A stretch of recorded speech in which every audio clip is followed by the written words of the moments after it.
expose evil here. Like, share, subscribe. Today I'm doing a video about New York State Rifle and Pistol Association versus Bruen. And I would never have ever dreamed about being a 14th Amendment citizen. You know, from what I believe, that is false, and you shouldn't call yourself that. But give this a chance and hear me out.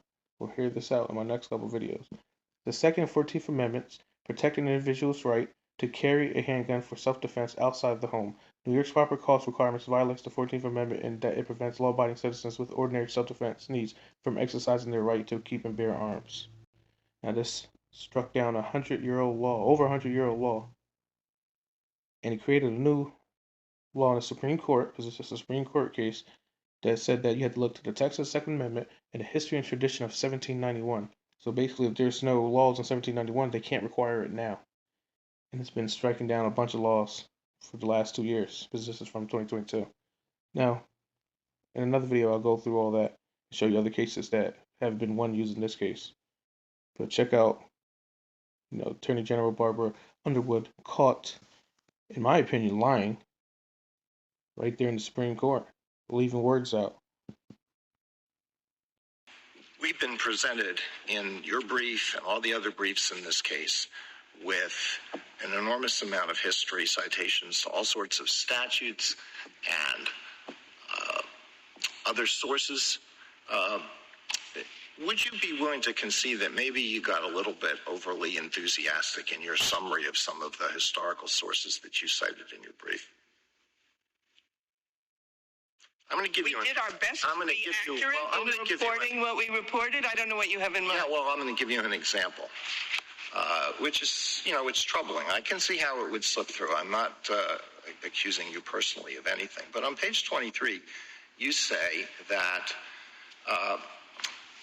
in founding era America, legal reference guides advise local officials to, quote, arrest all such persons as in your sight shall ride or go armed. And this is a citation to John Haywood, a manual of the laws of North Carolina, 1814. So I looked at this manual, and what it actually says is, you shall arrest all such persons as in your sight shall ride or go armed offensively.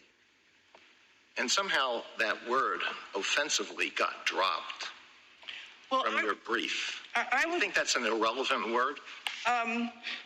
I think it would have been better to put it in and make an explanation, but I do think it's an irrelevant word because we have substantial authority for the proposition that guns were deemed to be offensive weapons.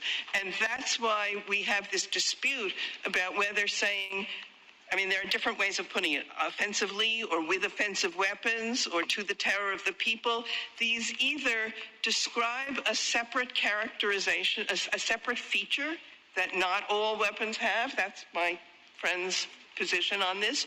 Or they describe the belief that all such weapons are offensive. Well, I don't want to belabor the point, but of course, if any possession of weapons outside the home was illegal, then there would be no need to put in the term offensively, the inclusion of that. Well, there are many other weapons. Usually there's a list that's,